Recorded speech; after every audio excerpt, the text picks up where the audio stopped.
Hello dear viewers, and right now I would like to tell you about that a trapezoidal profile machine should look like.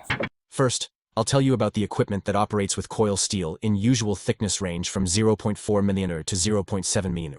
And then we'll discuss what to do if you need to work with thin metal at 0.25 mm. The line for production corrugation and trapezoidal profiles consists of the following units: uncoiler, roll forming section, guillotine, receiving table, automatic control system. The difference between a line that process thickness range of 0.4, 0.7 mm and a line that process thin metal below 0.4 meters is in the design of two units, the roll forming section and the receiving table, which we will discuss today. Let's first discuss what the roll forming section might look like for processing coil steel, with a thickness range of 0.4, 0.7 millimeters, because here one can find many simple and inexpensive solutions. What are these solutions? What are their pros and cons? 1. One of them is a channel bar solution for roll forming section. On the welded subframe, two channel bars are placed at the edges, in which holes for the shafts are pre-drilled. Manufacturers who have mastered such technology have shipped lots of machines and have satisfied customers. But in this case, the human factor plays a significant role in marking the holes. The accuracy is much inferior to other methods in which marking and drilling of holes occur on CNC machines. The advantage is the rigidity of the structure, because the channel bar, with a sufficient wall thickness, for example, about 8 mm, is a whole part that combines all elements that perceive the load. 2. The next point, which is often used to simplify the construction and reduce costs, is the use of USFL, UCFA, and UCT series bearings. These solutions are very common in the market. They are inexpensive and convenient, and come complete with a cast iron housing, which can be attached to the shaft support. The bearing is placed in a spherical mount, which perfectly compensates for any possible skewing of the shafts. But its disadvantage is that the construction itself has a quite noticeable runout compared to bearings that are pressed into a manufactured metal housing. 3. Also, a budget and compromise solution is the mounting of the profiling rollers on the shaft using set screws. This method is simpler, cheaper, but it increases the runout of the profiling rollers, because the lock screw for attaching the roller, on one side, rests against the shaft, and the other side in the thread of the roller, thereby increasing the gap between them on one side and reducing it on the opposite side, creating eccentricity. This can obviously negatively affect the roll forming process, especially if the gap is large and if, when the metal enters the line, the position of the shafts can be such that the eccentricity of the lower drive shaft meets the eccentricity of the upper non-driven shaft, which rotates freely. This will be doubly negative. We should talk separately about the method of executing the roll forming sections and stations. This method can be either expensive and reliable, or budget-oriented with all the disadvantages of channel bar solution. A definite disadvantage is the incorrect design of the shaft supports. It is visible in the picture that the construction of the stations is fragile. To prevent them from bending during roll forming process, they are reinforced with ties. The stations are installed on an I-beam, which, as we can see, does not have a milled surface, meaning it's not suitable as a base plane, hence the stands will be uneven. The spherical bearing support UCT, even though it compensates for construction skews affecting the bearing's work, does not save the rolling from the same skews, plus the construction has a significant runout. In the end, only the convenience of shaft adjustment remains. Remember that manual marking and drilling on an unmilled frame means human factor, hence possible inaccuracies, shaft misalignment, and issues with the rolling quality and line settings. All budget solutions reduce the chances of the roll forming section being successful in producing products. This is because, in addition to the inaccuracies in manufacturing roll forming section itself, there are also inaccuracies in the production of the raw materials.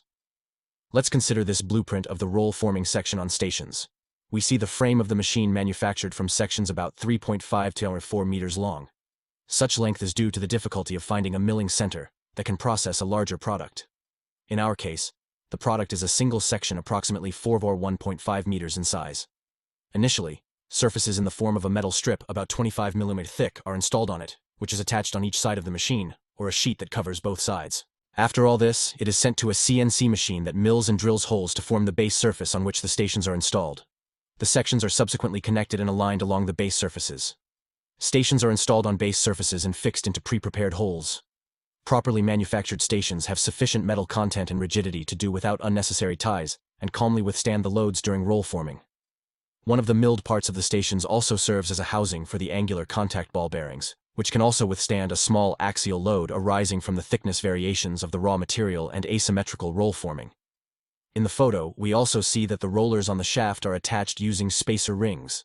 They are sleeves that press against the rollers, and all this is tightened with nuts from both sides, which press against the thread made along the edges of the shaft.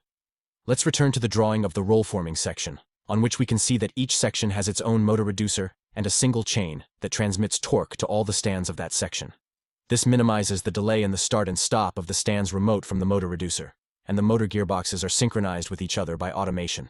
Let's now list the signs of a properly executed roll-forming section. Surfaces are installed on the frame, after which the base plane has been milled on a CNC machine, and holes drilled together with a subframe. Stations of the correct design are attached to this base. The stations are equipped with bearing housings made on a milling center. Angular contact ball bearings, preferably from well-known brands, are installed in the housings. The rollers are mounted on the shaft using spacer rings and tightened at the edges with nuts.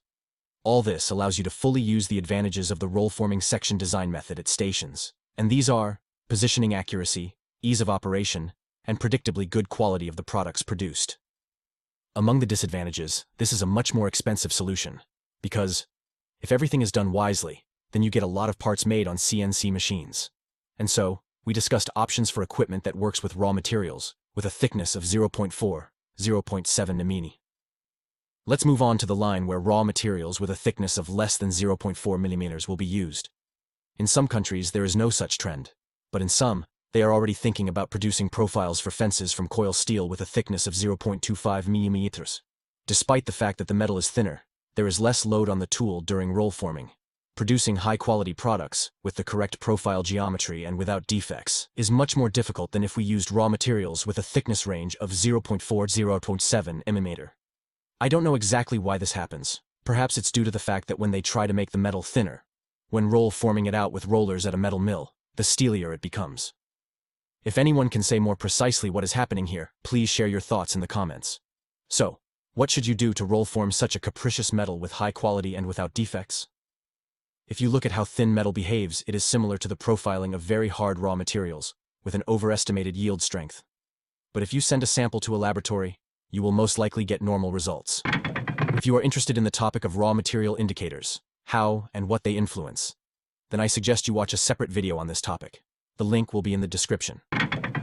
To cope with such thin metal, the roll forming section must have a minimum of errors in the manufacture of all parts, and their precise positioning relative to the base. This means it will be the above-mentioned method of implementing a rolling mill at stations plus additional improvements. Let's list all the basic requirements for such a rolling mill and add new points. 1. Milled surface as a base. 2. Properly made stations with sufficient metal content. 3. Bearing housings made on CNC machines or another method that involves pressing the bearing into the housing. 4. Good brand angular contact ball bearings. 5. Fastening the profiling rollers with nuts through spacer rings. Plus. And now we will talk in more detail about new points that need to be taken into account, so that the rolling mill can successfully work with thin metal, below 0.4 mm. 6. Precisely manufactured shafts. Good modern equipment allows us to produce shafts with fairly satisfactory runout indicators. But the best option is shafts processed using grinding equipment. After installing the shafts on the rolling mill, the non-parallelism of the installed shafts between any stands should not be more than 0.12 mm. If this value is not observed, it means that design errors or manufacturing defects were made somewhere. 7. Reducing the angle of attack on profiling rollers. To do this, it will be necessary to increase the number of rolling mill stands. How much this increase is necessary is calculated in each specific case by the design engineer who designs the machine. This significantly increases the cost of the line, but is certainly necessary in order to reduce the possibility of defects during profiling. In the image, you see how a strip of metal, passing through each pair of rollers, approaches the shape of the letter P. Each pair of rollers bends the profile by a certain number of degrees. This is called the angle of attack. If you reduce the angle of attack from 20 degrees to, for example, 10 degrees, then the number of stands will increase, because now more passes are needed to form the required profile angle. 8. The next point is refusal of maximum rental speeds. Most lines operate on a start-stop system. Rolled metal passes through a guillotine to the required length, and is cut to the specified size. In this mode, high speeds lead to the fact that the inertial masses become very large and affect the quality of rolled products on thin raw materials. Drive mechanisms, which are most likely located at a maximum of 2 points of the rolling mill, accelerate and stop the metal in the line, synchronizing at the automatic level. But all the other stands are connected to the wire mechanism via chains. Because of this, the further the cage is from the drive, the more delayed it starts or stops. And at low speed, when the line accelerates and stops smoothly, this has almost no effect on rental.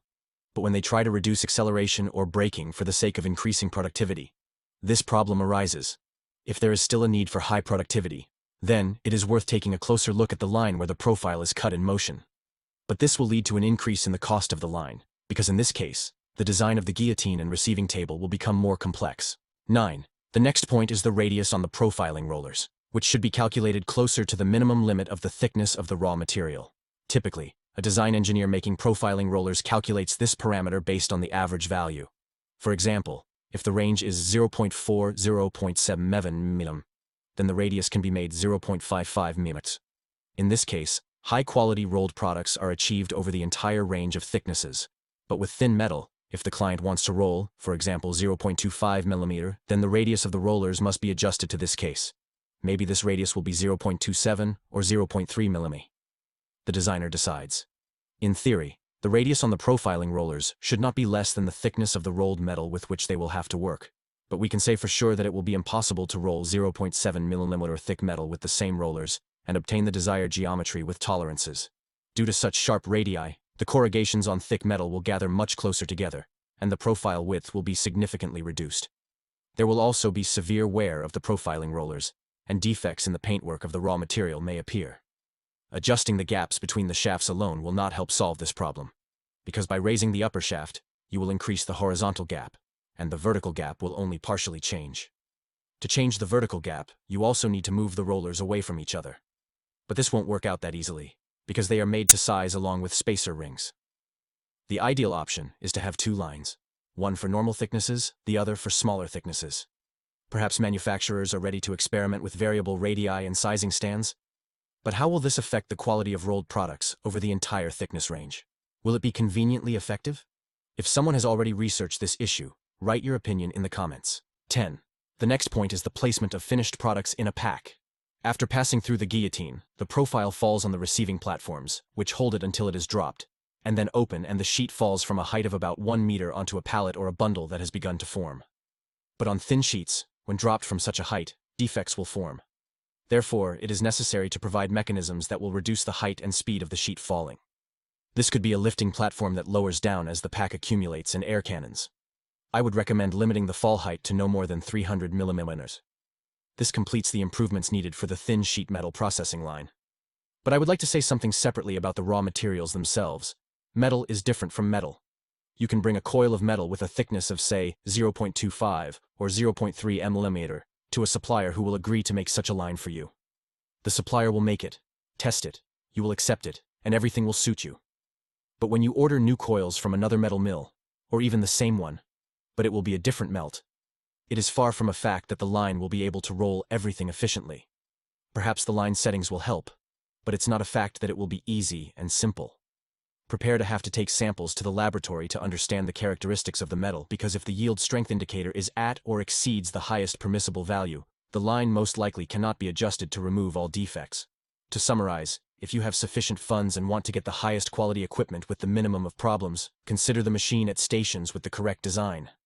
If you want to buy cheaper, keep in mind that the machine can be capricious, and the profile geometry is not ideal.